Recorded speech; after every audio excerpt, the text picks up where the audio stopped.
Welcome back to another episode of Behind the Burger, our podcast produced by the New Mexico Beef Council. I'm Caroline Romo, the Executive Director of the New Mexico Beef Council, and this is an extra special episode. I am in Maui with my family on a personal vacation, but we went ahead and packed the podcast equipment because we believe there's a unique story to be told about ranching in Hawaii, and of course we have met Angel sitting to my left at a event where all the beef councils were together and learning at National Cattlemen's Beef Association. So all that to say, we're working while we're on vacation because it's so exciting. So anyways, this episode with me is Kristin from Ulupalakua Ranch. Excellent. Okay. All right. And Angel from the Hawaii Beef Industry Council and Hawaii Cattlemen's Organization. Angel, maybe I actually will have you introduce yourself first because you kind of helped set this up and we met you first, if that's okay. Yeah, absolutely. Aloha, everyone. My name is Angel Melone. Everyone calls me Angel. I work with the Hawaii Cattlemen's Council, the Hawaii Beef Industry Council, and the Hawaii Range and Stewardship Foundation.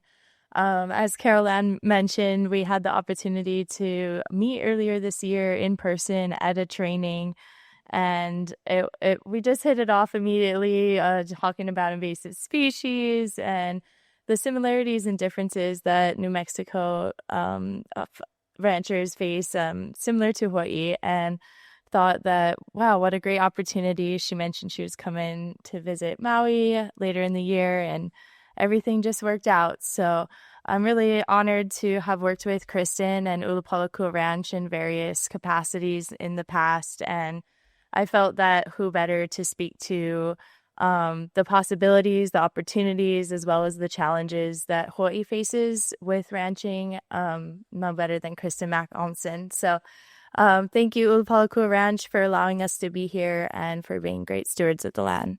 Absolutely. Thank you. Great introduction. Well, then we'll pass to you and you can give us an introduction of yourself and then we can go into the ranch. Thank you. Aloha, I'm Kristin Mack-Almasin.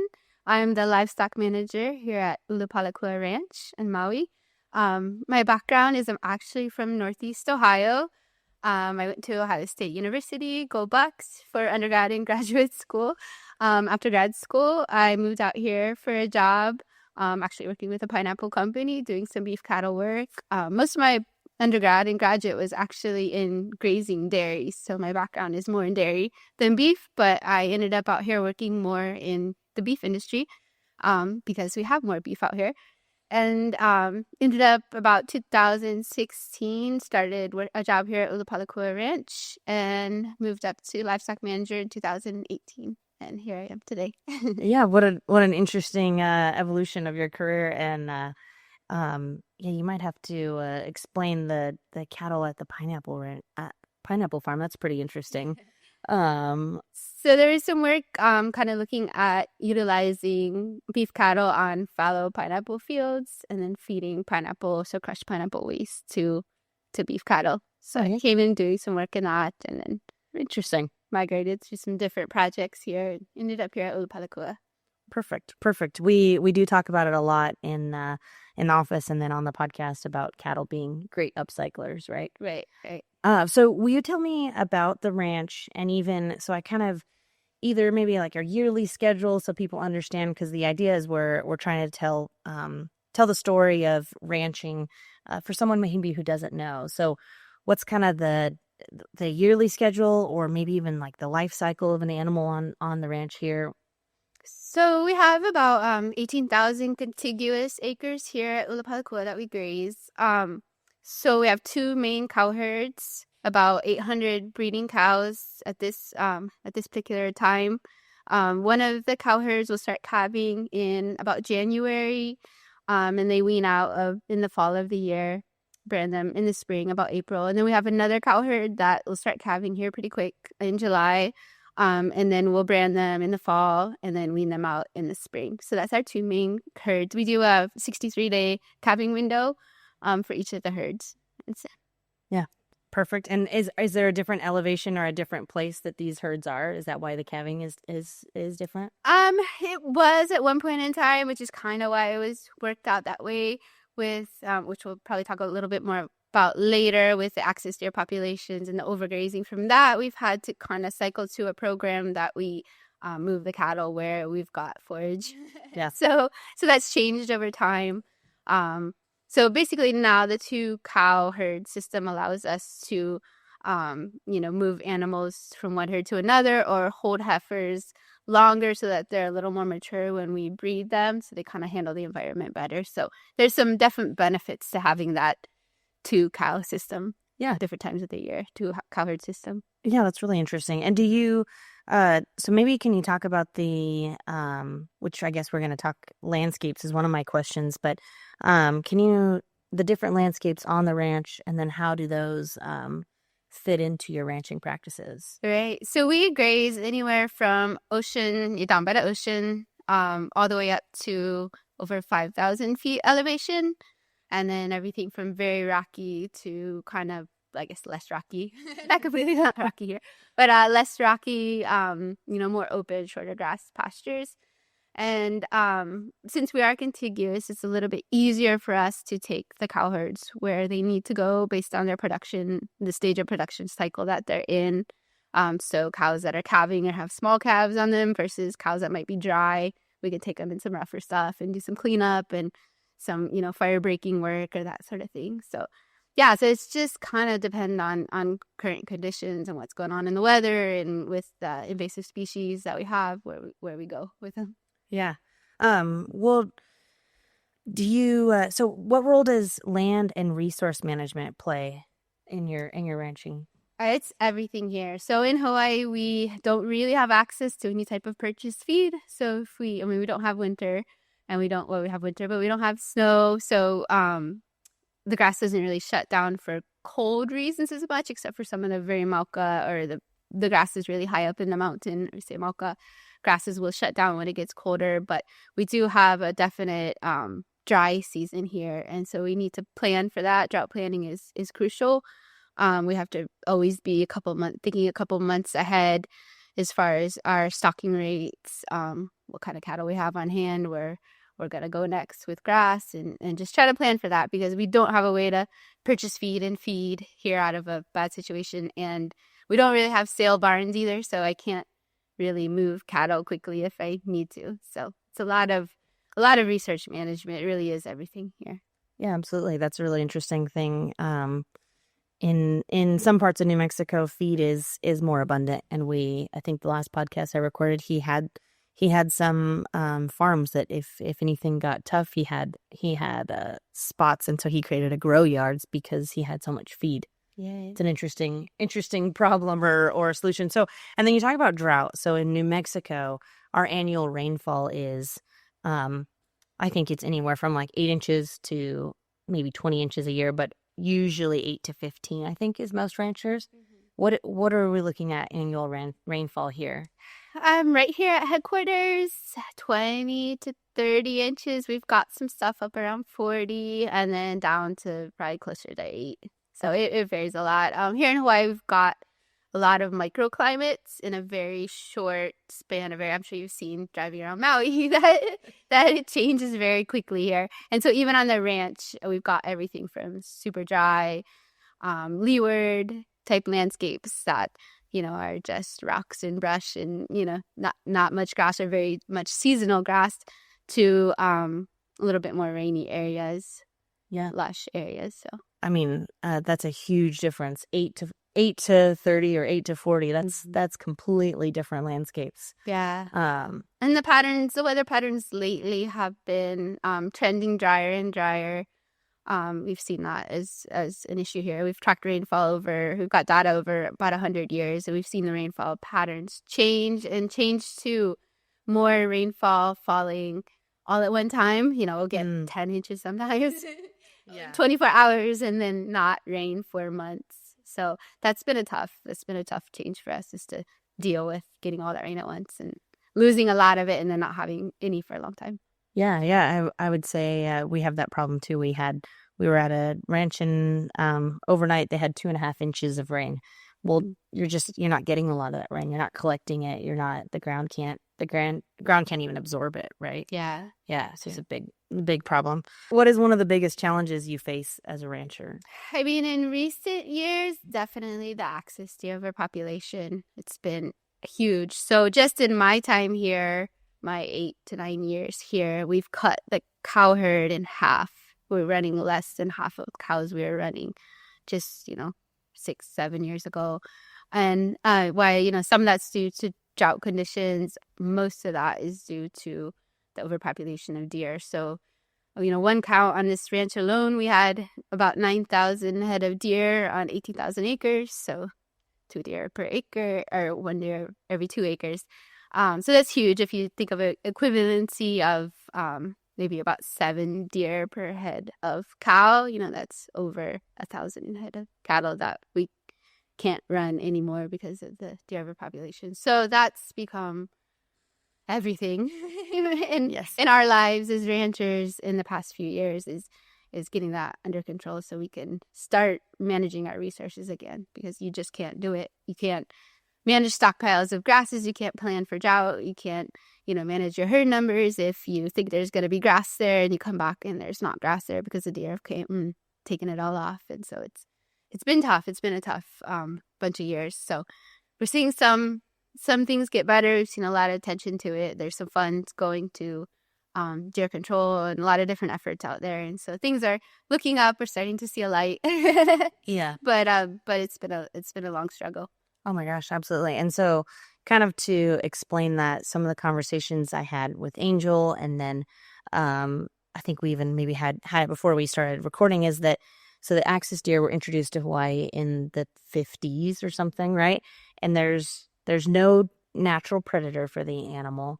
So they're just left to grow and overpopulate and just continue to, cause harm, right? Yeah, I mean, their growth has really been exponential since they were introduced here, and there was only a few head when they introduced them, and just without really any natural predators besides hunters and some of these big, large land tracts that they can just move from ranch to ranch, kind of interrupted, has just allowed them to move away from pressure when there was hunting pressure, and just keep overpopulating and moving now into the watersheds, into the forests, and areas that are even harder for us to get them.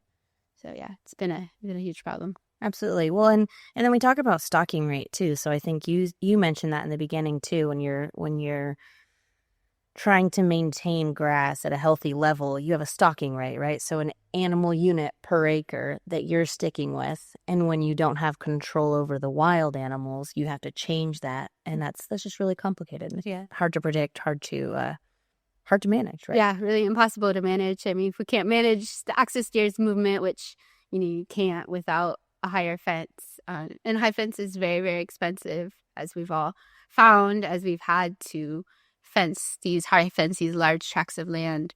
Millions of dollars have been spent by each ranch to do this, to get this problem under control.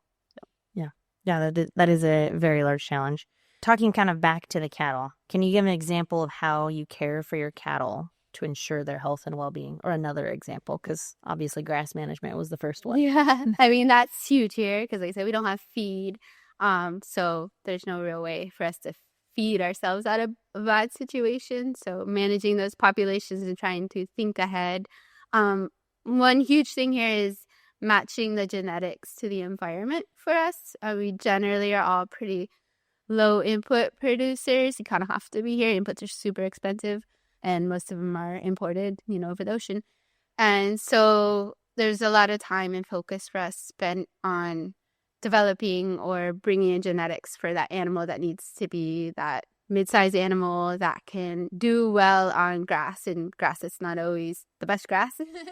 Yeah. Forages that aren't always prime forages, and still bring back and bring in a calf and raise a nice calf. And so we spend a lot of time thinking about, both in cattle and sheep also, because we have sheep as well, is just developing that animal that fits this environment. Yeah, I think when we have talked about genetics in the past, sometimes our listeners are a little confused and get a little scared of that word, which I'm not sure why, because it's such an easy and wonderful thing that we're doing when we're breeding an animal. So we're choosing breeds and choosing characteristics in an animal to breed the next generation, right? And it's just I've used this maybe analogy a couple times on the podcast now, but I'm going to keep using it. It's as the same as when we bred poodle dogs to a Australian Shepherd or any sort of other dog to try and take that characteristic of not shedding and being hypoallergenic, and we've bred different breeds of dogs to make these new dogs that can be in the home, right? So I just been using that because I think that's important to understand when we talk genetics. It's just about breeding cattle.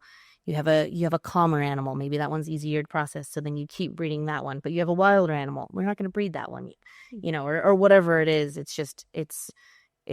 I don't want it to be a scary thing. Right. Just working with the natural variability and breeding for those traits that we need in this environment, really, for those cattle to do well and to be healthy and to survive naturally.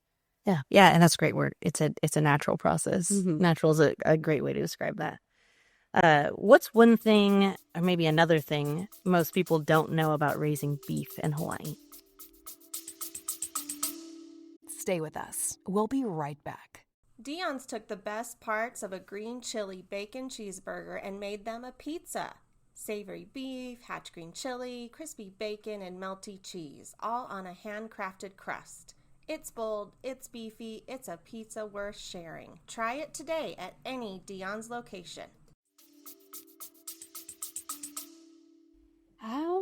Let's see. We don't have much irrigated country. Like I said, we can't really buy feed. There's not much opportunities to buy feed or bring in feed. It's very expensive. And also not many of us have much irrigated country. And so we also can't, water our way out of a bad situation either. So that's probably one kind of interesting, different aspect of this industry here. I think a lot of people don't even know how many head of beef cattle there are in Hawaii. When they think about Hawaii, they think about vacations and, that there actually is quite a few head. Actually about 140,000 head of cattle total in Hawaii, 83,000 head of beef cows, according to USDA numbers. And the ranchers actually generate $82 million of gross income in Hawaii. So I thought those are some interesting kind of big numbers that people who come to Hawaii maybe for vacation and traveling don't realize how big of an industry it actually is. Oh, it's really important. That's the whole goal kind of the podcast too in New Mexico, is we want people to know that New Mexico beef is important for New Mexico and beef is important for Hawaii. Most of the states in our nation, it's a really important part of the economy and an important part of land and resource management, really. Mm-hmm. Yeah, that's really neat. One thing too, if something that maybe I don't know about beef in Hawaii, or I didn't know before maybe talking to Angel and others, is there's not a lot of processing in Hawaii either, right? So some cattle have to go by boat to get processed. Cattle do go by boat. So there's a mixture of markets here. There is a grass finished or locally finished industry. So some of our calves stay locally, go to either pastures for finishing, or go to a feedlot type or feeding type situation. And then we do ship out some cattle, kind of basically what the local market can't take. We do also have a ranch in Prineville, Oregon. The same owners have a ranch in Prineville, Oregon. So we send calves to our ranch there for backgrounding and growing out. And so we do a little of both. Sometimes, a lot of times, the local market cannot or does not pay as well. We tend to take a loss keeping them here locally just because of local conditions and cost of processing and that sort of thing. And so it actually pays better for ranchers to ship them out to the mainland. So it just depends on market conditions and that sort of thing. But yeah, just complicated. New Mexico doesn't have a lot of commercial processing in our state, so a lot of our cattle leave the state to get processed, and then we say comes back in a box or at the grocery store. And we tell people in New Mexico, the best way to support a rancher is just to buy beef at a grocery store, a restaurant. And then if you can buy it locally, we have, local directories and all of that. But supporting a rancher means buying beef. It means ordering beef. It means ordering more cheeseburgers. It means just buying beef at the grocery store too. So, what is the most rewarding part of raising cattle? I think for me, just watching their improvements over time, the genetic improvement really interests me. So that selecting for traits, that variability within animals, within our herds of animals, and selecting for that, bringing in, versus artificial insemination, bringing in some genetics that we think might work and testing that out. I really love that. I'm very interested in that. And so just finding those types of cattle that do well here naturally and then watching them do really well here is really exciting for me, and I enjoy that. So seeing that improvement over time is something I really, really enjoy. Oh man, absolutely. I think that's really special when you can literally see it in front of you, right? You see the cattle as being successful because of something you chose in the breeding. What do you think is your favorite part of the beef industry? I think, again, that focus on improvement, it always just amazes me how, we go to, some of these NCBA conferences or conventions and that sort of thing, and just the focus on always getting better, whether it be in our genetics, whether it be in our animal efficiency, our sustainability, nutrition of beef, and doing a better job of supplying that, or, just letting people know how nutritious beef is. There's always just this real excitement in this industry. Always just that interest to get better, even stockmanship, like handling better, being more efficient, and more interest in animal welfare. And it's just always getting better. So I think it's really always exciting to see how many young people are coming into this industry because there's so much improvement. Like, we're just getting better. Even using technology now, using drones, using artificial, intelligence to improve what we do, using the virtual event. Like, it's super exciting no matter what your interest area is to be in this industry at this stage. And so it's cool to go to these conferences and see how many young people are coming into it, and that it, should continue to get better. Oh, absolutely. I think the future is bright. And I think being involved in an industry that is interested in learning and adapting and improving is an honor, right? It's so yeah, you want to see that, because if we're going to keep providing, safe, wholesome, and quality food for the world, we've got to keep continuing to be more efficient and all the things. So I think that's all our ultimate goal, is that we want to be food producers and we want to produce the best food that we can. We really do enjoy that. That's why we're in this. That's my passion in life, is to be a food producer. And so, it's exciting to be in that and to be able to do that and to do it better all the time, using science and, using these developments in stockmanship and using for us stock dogs and doing a better job at what we do. Absolutely. Oh man, we love to see stock dogs work. They're an efficient way to move animals.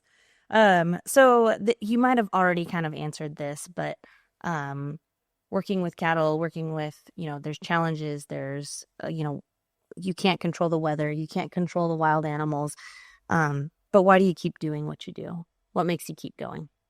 I think I just love producing food. I think it's a very noble way to make a living. Food production, whether it be farming and ranching or, dairy or whatever, is you are trying to feed the world. That is really what we're doing. And so for me, at the end of the day, that's what drives me is to know I'm contributing to doing this in the best way possible. And so that would always keep me going. Absolutely.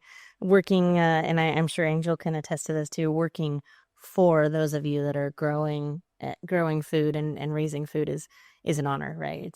It's a noble job to even be connected, to put it lightly.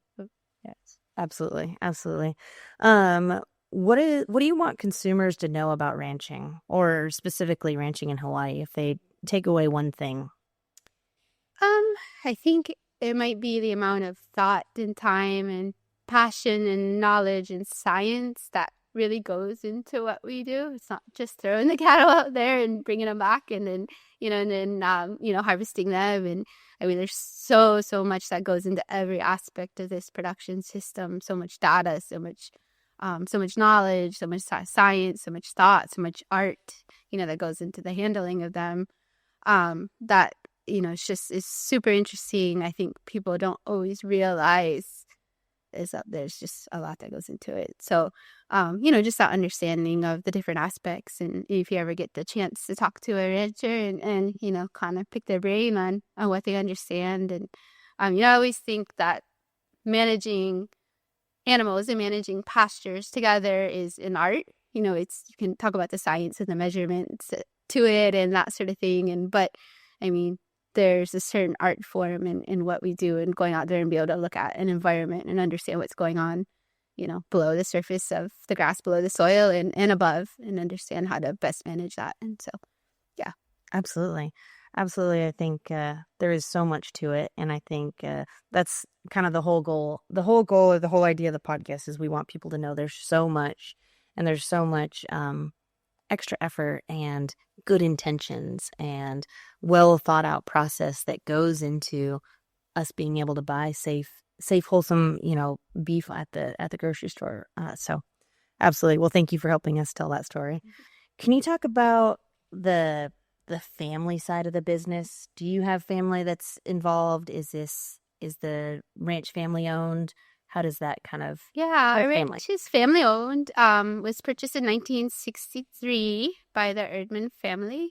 And they're still here on the ranch. So Mr. Erdman is still here living in Maui, and his son is, directly involved in the operation. And now the daughters are coming back to it. So it's interesting to see that multi-generational ranch and ranch family. And we're really blessed to be able to work for a very kind and giving and, very present family here, on the ranch. Always get that chance with ranching today. And it's nice to see that it's still, a family, and you can work directly with them and, have that contact. So absolutely. I think that multi-generation ranching is always special. And then, something that started in the 60s, that's a long-term business. There's not a lot of businesses that last generations. Right. And then to see it change, with the new generations coming on, like what this will become, how does it morph with times, to stay, and stay a relevant business, and, what is that next step? And so it's interesting to see. Yeah, absolutely. Oh, and I did want you to be able to give a shout out too. So if someone is visiting Maui, there's also a store here, right? So they can come get kind of a peek at the beef and the as you're driving past, you're seeing pastures and ranching country. You might not see cattle because they are spread out, but yeah, can you give like a teaser if they're in town? Yeah, come to Ulupalakua Ranch store. It's right here, close to our headquarters. Great food. We do our local beef in the burgers. Our lamb is in the burgers. Also, we do venison burgers, which is the wild-caught invasive venison here from the ranch, and elk as well. We do raise elk. We own the elk in Hawaii. So, and then we also do specials. We have a little store with our logo items. We eat lunch there. It's good. That's perfect. Yeah. We had stopped here the last time we were lucky enough to vacation, and my kid has a cute T-shirt from the ranch store, and it's a fun story, and always trying to find connection to agriculture on our vacations if we can, because learning more about where you visit is always a special part. So is there anything else you'd like to add about Hawaii or the beef industry, or even just your ranch? I think one interesting thing about the beef industry here and all over the country is the land stewardship portion of what we do. We didn't talk a whole lot about that, but we are, a lot of the focus on why we do what we do is based on the health of the land and doing a better job of always taking care of the land, what the land tells us, and improving hopefully the health of it over time. And so we've got, lots of different projects going on to always improve land health, do more regenerative agriculture type practices, all those kind of things. And so, it's an interesting part of ranching that not everyone knows about, but a big focus for us is the land stewardship. And then also fuel control. I mean, here in Hawaii, we've got a fire problem. So, one big thing we use livestock for is controlling the brush and the fuel loads to be able to catch these fires when they do happen faster and prevent those really bad situations. Yeah. Cattle are a great way to help with the fuel, right? Grazing cattle prevents a lot of fire in places, and then sometimes we see when cattle are no longer allowed to graze, the problems that it could cause because they're great. They're great for the land and great for preventing that thick fuel. And when we say fuel too, for a listener, that's just that grass that maybe becomes fuel for a fire, right? The grass that gets dried out or gets thicker because no one's there eating it. Right. Yep. That becomes the fuel for the fire, and it becomes super hard to catch it and get it under control in these unmanaged landscapes that are not grazed. Yeah, we love cattle, and I'm of course biased because I work for the cattle industry, but I believe the impact they can have on the environment is very positive in so many ways. Yeah, so many ways. Okay, so we've got the fun answer, kind of the last answer, unless you have anything else that you wanted to hit. I think I'm good. Okay. Fun one. So the fun question, and I even say it's probably the most important and definitely one of the most interesting, is what is your favorite way to eat beef? You know what? It's actually oxtail soup. So tail more than anything. Oh man, For part. I love that. Yeah, I like the very marrowy bone soups more than anything. So like a shin bone soup or an oxtail is my favorite. Of course, a good steak is awesome too, but you can't beat the bone soups. So I love that, and I think we actually have a recipe that we can share with it too. So we'll share that, and then is there a uniquely Hawaiian way to eat beef? So in New Mexico, we like to tell people that if you order steak and enchiladas, and then you can get beef and enchiladas, and then it's the real secretive way is to order them Christmas, which means green and red chili. Ooh. When you come to New Mexico, so you can get steak and enchiladas, and then another uniquely New Mexican thing is a green chili cheeseburger. And so we're all very passionate about our chili with our beef. So is there a uniquely Hawaiian way to eat beef? I mean, the oxtail is pretty Hawaiian, or not Hawaiian, but local, I should say. Yeah. And then the lau, I would say, would be one. So that would be a steamed beef, and sometimes there's pork in there too, or, fish as well, wrapped in a taro leaf, and then, steamed, so the taro leaf melts. And so, yeah, if you're here, try it. I remember. We even had a great short rib with rice at a restaurant, but it was a Filipino restaurant. The other day. There's good ways to eat beef in Maui. We've been trying them. Yes. There sure is. Absolutely. Well, the other thing I was going to say just before we wrap up is you mentioned if people have questions or they're interested, if they want to learn, if you are listening and you want to know more about the industry, please, follow along to our podcast, but also you can go to beefitswhatsfordinner.com. You can go to nmbeef.com, and you can go to, is there a Hawaii? Yeah, hawaiibeef.org. Yeah, and so there's websites and organizations that you can go to for more information on ranching.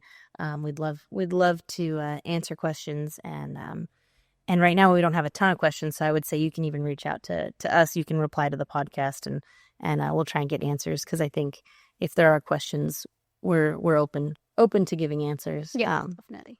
We'll talk about this all day. Yeah, absolutely. Same. Well, thank you so much for being on the podcast. Thank you, Angel, for helping introduce and get us here. And we're so grateful for your time. And thank you. Thank you. Appreciate it. Behind the Burger is a podcast produced by the New Mexico Beef Council with the goal of telling the stories of the cattlemen and cattlewomen of the New Mexico beef industry. Thank you for joining us for today's episode. If you would like more information, please visit nmbeef.com. Whether it be a burger, a steak, or another beef dish, we hope you are enjoying beef at your next meal.